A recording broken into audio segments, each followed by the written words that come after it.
네, 계엄 선포 당일에 이 기회에 싹 다 정리하라고 한 윤석열 대통령의 지시를 폭로했던 홍장원 전 국정원 1차장이 오늘도 추가 폭로를 이어갔습니다.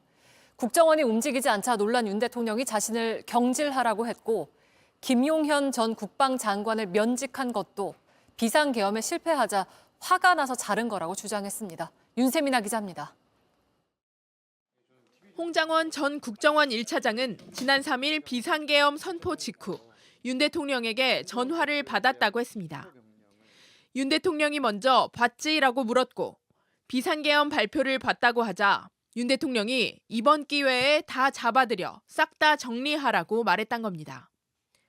방첩사에 인력과 자금을 지원하라는 윤 대통령의 지시를 받고 전화하자 여인형 사령관이 국회의장과 여야 당대표가 포함된 체포 대상자 명단을 불러줬다고 했습니다. 이재명, 우원식, 한동훈, 김민석, 박찬대, 정청래, 조국, 김어준, 김명수 전 대법관, 김민웅, 그리고 권순일 전 선관위위원과 또 한 명의 선관위위원을 불러주었는데 기억을 못한다고 합니다. 홍 전 차장은 오늘도 대통령이 계엄을 직접 지휘했다는 폭로를 이어갔습니다. 박선원 민주당 의원과 주고받은 소셜미디어 메시지에서 대통령이 조태용 국정원장의 성격을 뻔히 아니 자신에게 직접 연락했다며 그래도 너는 내 말을 듣겠지라고 대통령이 믿은 것 같다고 말했습니다. 하지만 국정원에서 한 사람도 안 움직이자 대통령이 놀랐고 배신감에 자신을 경질한 것이라고 했습니다.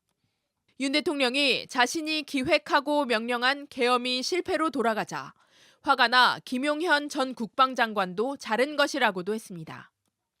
홍 전 차장은 또 조태용 국정원장이 계엄 전 국무회의에서 반대는커녕 우려만 표했다며 비상계엄에 동조 또는 방조했다고 비판했습니다. 홍 전 차장은 어제 국정원에서 면직 통보를 받았다고 했습니다. JTBC 윤세민입니다. 윤석열 대통령의 비상계엄 선포로 촉발된 내란죄 수사는 크게 세 갈래로 진행됩니다. 먼저 윤 대통령에게 비상계엄을 건의했다고 밝힌 김용현 전 국방부 장관이 1차 수사 대상입니다. 김 전 장관은 오늘 새벽 1시 30분쯤 검찰에 자진 출석해 심야 조사를 받았습니다.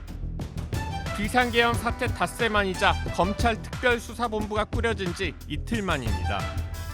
증거 인멸 우려를 고려해 검찰은 김 전 장관을 긴급 체포했고 갖고 있던 휴대전화를 압수했습니다. 박안수 육군 참모총장, 여인영 국군 방첩사령관 등 계엄에 가담한 군 관계자들도 조사 대상입니다. 다음으로 계엄 전 국무회의에 참석한 국무위원들은 내란 공모 및 방조 혐의를 받습니다. 명확하게 반대 의사를 밝힌 국무위원 외엔 최소한 내란 방조 혐의를 적용해 수사할 수 있다는 겁니다. 국방부 장관과 행안부 장관은 계엄 사유가 발생했을 때 국무총리를 거쳐 대통령에게 계엄 선포를 건의할 수 있습니다. 대통령은 헌법에 규정된 권한을 행사하신 거고 비상계엄이라는 것은 고도의 통치행위로 인식되고 있습니다. 사법적 심사 대상에서 제외한다는 것은 전통적인 학설입니다. 추경호 국민의힘 원내대표는 야당 의원들의 국회 계엄 해제 표결 참여를 방해했다는 의심을 받습니다. 여당 의원들에게 국회가 아닌 당사로 모이도록 문자를 보낸 겁니다. 민주당은 추 원내대표를 내란 공범으로 고발했습니다. 계엄 논의와 선포 과정, 국회와 중앙선거관리위원회 진입 등 이번 사태 전반에 대한 수사가 속도를 내고 있습니다. 네, 지난 10월 평양에 무인기가 출현한 걸 놓고 남북 긴장이 높아졌는데 김용현 당시 국방부 장관은 우리 군이 보낸 것인지에 대해서 처음에 그런 적이 없다고 부인했습니다. 그런데 그 무인기가 실제로는 김 전 장관의 고등학교 후배 여인형 사령관이 있는 방첩사령부의 기획으로 보내졌다는 주장이 야당에서 나왔습니다. 군 내부에서조차 이런 조치가 북한 관련 위기감을 고조시키면서 계엄의 명분을 찾았던 게 아니냐 하는 의혹이 나온다는 겁니다. 유선희 기자의 단독 보도입니다. 국회 국방위원회 소속 박범계 민주당 의원은 지난 10월 발생한 이른바 평양 무인기 사건을 김용현 당시 국방부 장관이 기획해 실행한 사실을 확인했다고 밝혔습니다. 확인 결과 실제로 한국의 무인기 드론이 평양 상공으로 보내진 것이 맞다라는 그런 확인을 받았습니다. 당시 우리나라 무인기가 평양 상공에서 대북 전단을 살포했다는 북한의 주장이 나온 직후 김 전 장관은 그런 적이 없다며 부인했습니다. 하지만 1시간 만에 확인해 줄 수 없다며 입장을 바꿨습니다. 이러한 북한 주장에 대해 사실 여부를 확인해 줄 수 없다. 이게 기본 입장입니다. 확인해 드릴 수가 없습니다. 그런데 군 내부 사정을 잘 아는 관계자들을 통해 확인한 결과 실제 김 전 장관의 지시로 평양에 무인기가 보내졌던 것으로 나타났다고 했습니다.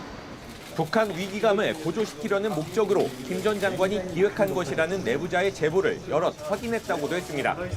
취임 당시부터 소위 그 방첩사 여인영 사령관이 방첩사 아닙니까? 다 충암파 아니겠어요? 방첩사에서 실무적으로 기획을 해온 그 흐름이 보여지는 것이고 이후 북한의 쓰레기 풍선이 내려왔을 때도 국지전을 유도하려 했다는 정황도 확인했다고 했습니다. 김용현 장관이 합참에 가서 왜 경고 사격, 왜 사격을 안 하느냐라고 난리를 쳤다는 거예요.